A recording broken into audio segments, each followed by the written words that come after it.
Hello, everyone. Welcome again to the National Restaurant Consultants Helpful Moment number 91. I am Richard Weil, and I am the principal and owner of National Restaurant Consultants. And welcome in again, 91st video here. Brian Devine, president of Top Line Management and Cafe Fuel. Brian, we're approaching and moving towards that century mark here sooner versus later. Yeah, well, we started this the second week after COVID broke out the end of March, and here we go. So it's been a lot of fun. Our special guest today is Mr. Dave Orosz, who's the uh, regional director of revenue strategy for Aimbridge Hospitality. Dave lives in Atlanta, Georgia. I've known Dave for 20 some odd years, I think, maybe more. I think it is. Yeah. Maybe 25. Dave and I are both share the title of a past chairman of the board of the International Food Service Executives Association, and we'll talk a little bit more about giving back. And Dave is chairman, the head of a scholarship foundation and giving to students all across the country. So, Dave, it's in the hospitality industry, specifically your company in hotels, and you're managing 60. Is that what you said? 60 some odd hotels. 61 hotels. Yeah. 61 hotels in your group. How, I guess the right word is difficult, brutal, and what's going on with the hotel side and what you all are doing to keep people safe and trying to attract people back into your properties? I think you put it right. It's brutal, but we're managing through, such as the restaurant associations are, or restaurants are across the country. It's interesting, this shift in business. It's gone from heavily business travel to leisure. Leisure is leading us through this. If you look at South Florida, you look at a lot of the leisure destinations that are open at this point, they're performing much better than other business markets. Manhattan, big convention markets are not performing well either. But, how are we getting through this? Of course, we pivot from a top line sales standpoint towards the markets that are traveling today. Of course, certainly, some of the things that we have to do is look at the environment we're in today. So with COVID out there and all the precautions you have, how do you keep your guests safe? How do you keep your staff safe? Very important. So I was in a hotel actually not managed by us 2 weeks ago, and it gave me that feeling of a 1970s bank because the front desk is just surrounded by plexiglass. But those are the precautions you take today to protect your staff. So it's a different environment that we're in today.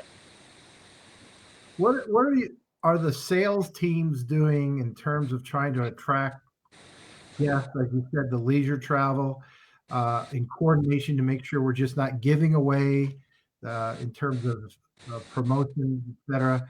It's got to be challenging for them. And then you, as far as a revenue strategy, how do you balance that to, keep the average room rates to a reasonable level, but recognizing how challenging that is? It's interesting you say that. So we have significantly more technology at our fingertips today than we did, say, back in 2007, 2008. So the information that's flowing to us is just that much greater, for us to look at. And the old saying that we've been saying for 30 years is dropping rate does not produce, RevPAR gains.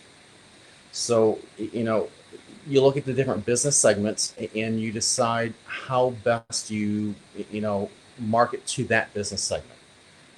One of the big concerns the whole industry has today is if we drop rates 30%, and I've seen customers come to us and say I want a 30% decline. The average hotel rate goes up 3-4% a year. How many years is it going to take you to get back where we were? And it's not like wages went back. It's not like your utility bills went back. So that is a fine balance. But to go back to the first part of your question, what are the sales teams doing? They've really pivoted. They are real troopers. You have somebody that's used to calling on business heads for an office park right behind them that are now traipsing through construction fields and going to talk to the foreman and saying, hey, we want your business. So, you got to be really innovative and think out of the box. Customers you never knew were in your market before, you've got to go find them. So I think that's right. You got to go hunt them down. I guess on a personal level, you want to can you share a little bit of your own story as far as COVID-19? I understand what we've Yeah. spoken about. You unfortunately had the opportunity and privilege of getting COVID-19. Yeah, so a couple months ago, I thought I had a sinus infection. I get them because I have allergies. It was ragweed season here in Georgia. I waited 2 weeks and I went to the doctor and said, okay, I have a sinus infection. Give me penicillin. And they said, well, we're going to test you real quick for the flu and for strep and for COVID. And I remember chatting with the nurse, laughing, going, oh, I know what it is. It had no fever. I felt fine except being exhausted. And the doctor comes in 20 minutes later, head to toe gown on, says, so this note was on your door. You tested positive, as she's putting her arm around me and walking me out the back door and says, if you have any questions, cdc.gov can help you. And I love my doctors, but I had never been ushered out the back door. So thankfully for me, everyone's unique. My symptoms were very mild. You hear a lot of these stories and you hear the opposite on the news. It's budget season for me, so I worked through it. I pushed. I was tired, but that was probably my biggest complaint. So fatigue. That's amazing. Well, we're so glad that I guess at this point you've recovered and you've moved forward, I'm fully recovered. Yep. I guess at that point they say that your likelihood of getting COVID again is extremely remote, is what I understand. So, knock on wood. Yeah, yes. Knock on wood. There we go. Knock on wood. So, on another note, and then I'm gonna pivot to Brian for a second on a marketing piece, and then I want to chat a little bit about what's important to you and me, and that is giving back to young people in scholarship, providing opportunities. So, Brian, you want to take it, and we'll come back to Dave in a second here. Yeah, I'll be really fast today. I want to talk about websites, and reason being is that we just started doing some more websites lately, and we're having these conversations and realizing that most people, they think of their website as just a pretty place to have a brochure online. And that's not what I want your website to be. And I don't want you to think of your website that way. I really want you thinking about a website as being a place that you use to communicate clearly with those that find your website, but you have to think through the path that you want them to take. So, if we're talking about hotels, you think that you know what the path is. You think okay, well, if somebody goes to a hotel website, they know what to do. They don't. You have to walk them through it, and you have to make it so incredibly easy and simple that a 7-year-old can go to your website and know exactly what you do, how you do it, and what you want them to do next. And the reason I say 7-year-old is not because people aren't intelligent. They are. You just don't have more than maybe 10% of their attention. So when you can show a 7-year-old basically any marketing that you're doing, and they know what you are offering, they know what to do next, you've got a winner. And if they don't know, start over. And so, I mean, we could go ad nauseum about this, but really just simplify things to that point where if on your website, you've got 10 different things for people to do, that is too much. And if you've got a lot of options, narrow it down to 3 and then let them choose from there. But you want to guide people through the process. And it has been really interesting to walk through that. And I got to go back through my websites, because as time goes by, you build and you add, and you're like, oh, we do this, we could do that, and we'd love to talk about simplify. So every quarter, go back to your website and look. Now, as a restaurant, you should be going there on a very regular basis to make updates, changes, specials, all of that good stuff.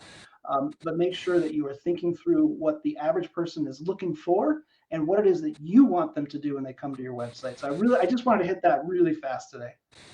That's good information, and certainly the KISS theory. We all know the KISS theory. Keep it simple, Simon, right? And make it easy for people. Dave, yes. Let's chat a little bit. Something, like I said, near dear to our heart, and that is scholarships for students and what you've been involved with for so many years in terms of the Worthy Goal Scholarship. A little bit of that opportunity and how that still means something to you and everybody in the industry. So the Worthy Goal Foundation, in partnership with the International Food Service Executive Association, this year we gave out over $22,000 in scholarships to students. And I think it was 25 students. I may be off 1 or 2 there with that. The Worthy Goal Fund was started back in the late 70s. So it's been around a long time, and it has one mission: help students join our terrific industry. Certainly, we're, the entire industry today, regardless of what subsegment you're in, is struggling. It will survive. It will be here in 10 years, 20 years, 50 years. And we have to have that talent, get into this industry. And we all have such a passion.